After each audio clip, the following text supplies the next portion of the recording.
if it weren't for electric Jesuses, somewhat stillborn Cybertruck and the electric Hummer, the Polestar 3, the Ford F-150 Lightning that they can't sell, and the new Mr. Creosote from Kia, the EV9.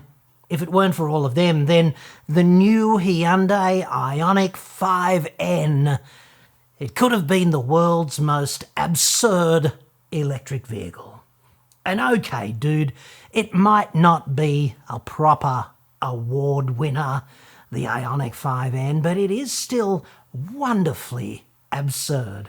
The competition in this arena is quite stiff. And by stiff, of course, I mean limp.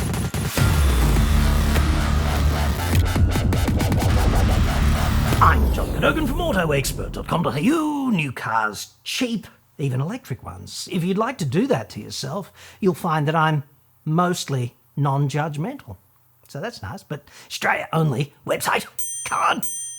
I think they're still kind of mopping up, let's call it, in the boardroom at North Ryde, frankly, because they all did find the launch of the Ioniq 5N most exciting. Some would say titillating.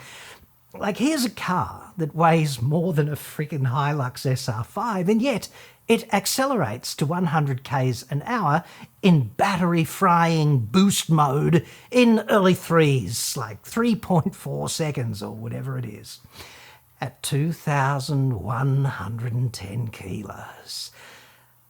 That sound you can hear right now is Colin Chapman, of course, in his grave at 6,000 RPM.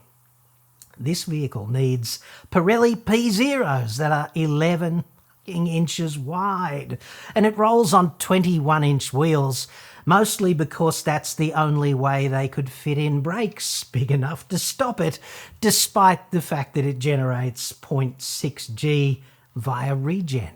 It's a lot of work for the tyres, dude. This video is supported by Olight. Black Friday and Cyber Monday. It's all happening in full swing right now. In other words, until midnight on the 29th, with big savings to be had. Olights are the most awesome torches I have ever used, and they keep innovating. It's pretty impressive. This is the Seeker 4 Pro, which is crazy bright, waterproof, and optimized for outdoor adventuring. The standard belt clip holster is equally awesome.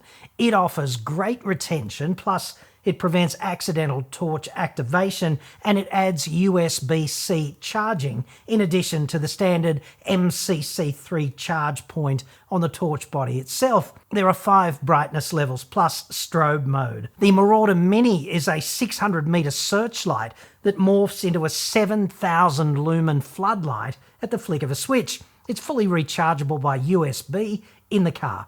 Great Christmas addition to any 4x4. The O-Tackle A1 multifunction hatchet, it's scary sharp out of the box, made from chromium, molybdenum, vanadium, alloy stainless steel, just like premium German knives. It's got a full tang and it's virtually unbreakable, hardened to about 56 Rockwell C. It's a camping tool, a breaching tool, excellent general purpose tool. I love this hatchet. The new rechargeable Warrior X4 tactical torch with a new injection molded holster, 2600 lumens maximum brightness. It's bright and robust, and it's IPX8, so you're not about to drown it. There are massive savings on these right now and others. Olights are the best torches I have ever used, which is why I partnered with them. They're a great company. I'll put links in the description. And remember, Christmas is rushing at you right now. Drop the hint, dude. It's time. Otherwise, it's going to be socks, undies, and aftershave again. And nobody wants that. And thanks, Olight. I appreciate the support. Don't get me wrong here, I am sure the Ioniq 5N is a real trouser TP inducer on the track. And I mean that sincerely, because every N car I have ever driven on a track has been, call me tripod, I'll come back and have another lap at that kind of thing. You know, I would like, however, to put one not on a track, but in a lake and see if it burns underwater like a proper Tesla. This vehicle is what happens when you take everything about electrification and you turn it into a parody of environmental responsibility. Ioniq 5N, now with even more battery obesity, 84 staggering kilowatt hours. Am I ever going to see the vegetables again? It asked every engineer from Namyang to the Nürburgring.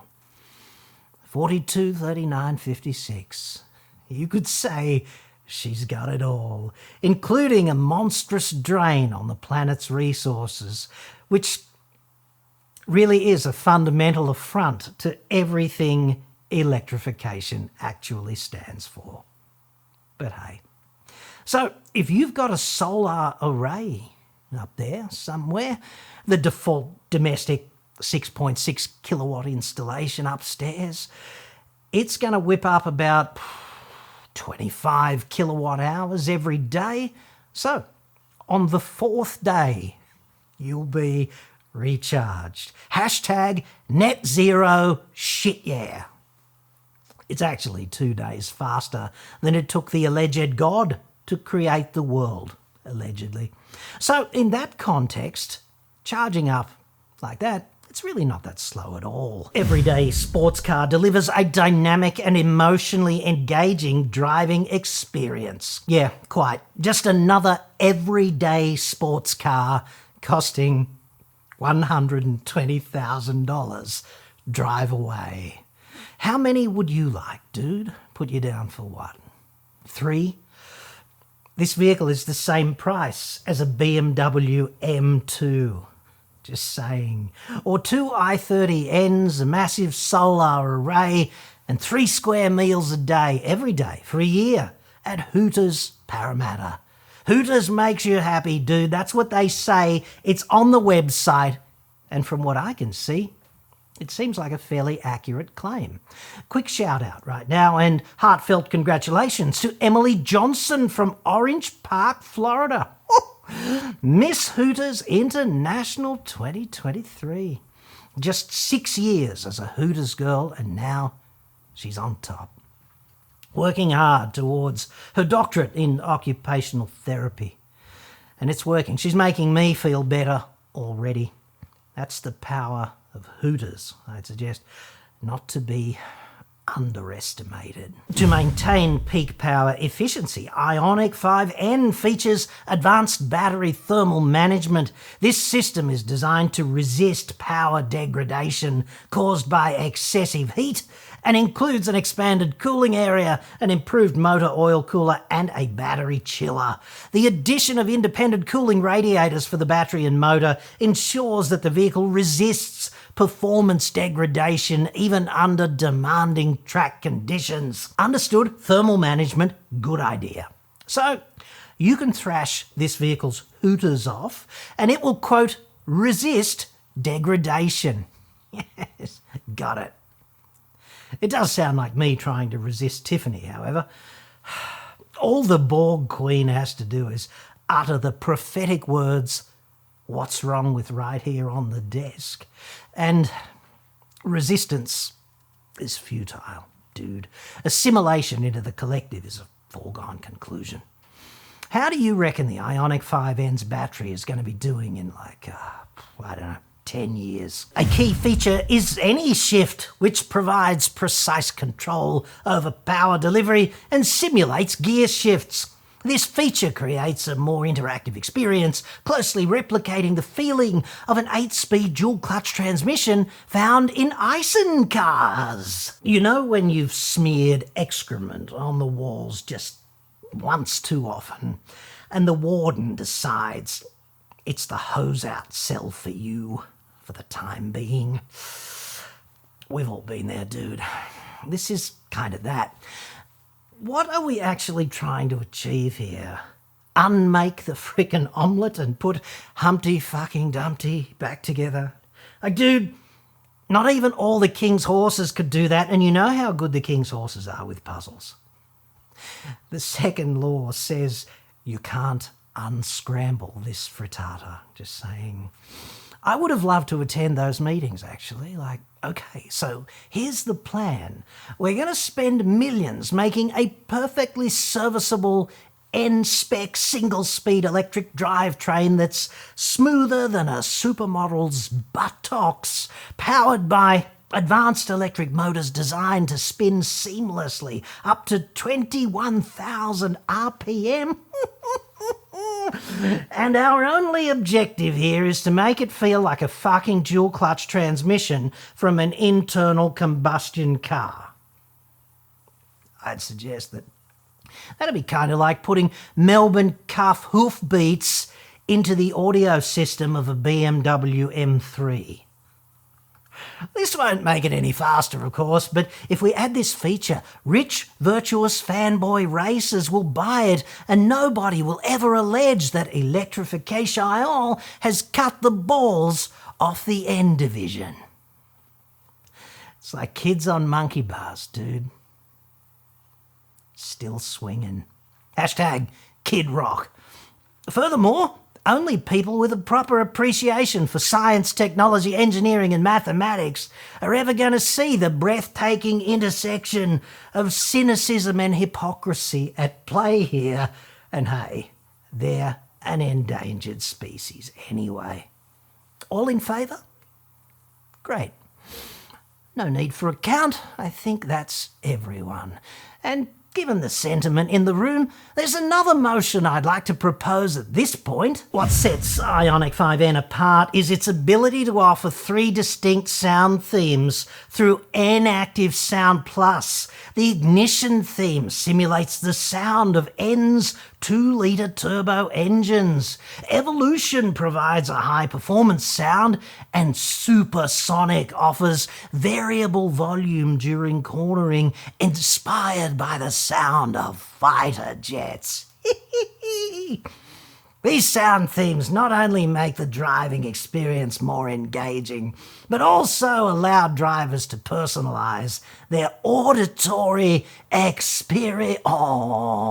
This, of course, is what happens when lithium hexafluorophosphate leaches down into the drinking water at Nanyang. Here's an electric car that could so easily and so dismissively just have said, "Fuck you, Model S." Being the superior electric performance car that I am, I spit on your grave and I respectfully decline to whiz upon you, even if you are in thermal runaway. Automotive industry, dude, it's a jungle. Instead, tragically, the Ioniq 5N is pathologically lying not only to itself, but also its owner about being a combustion car.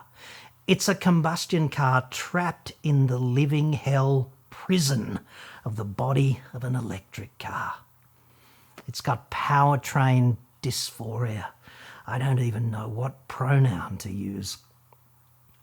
This situation is worse than skim fucking milk, which, to quote the immortal words of renowned social philosopher Ron Swanson, skim milk is just water that's lying about being milk. Why didn't those design dipshits just man up and go all the way and give the Ioniq 5N what it really wanted? A filthy little petrol tank and a couple of slutty exhaust pipes, so it can backfire and otherwise emit and carry on like the dirty old hoe it clearly would prefer to be.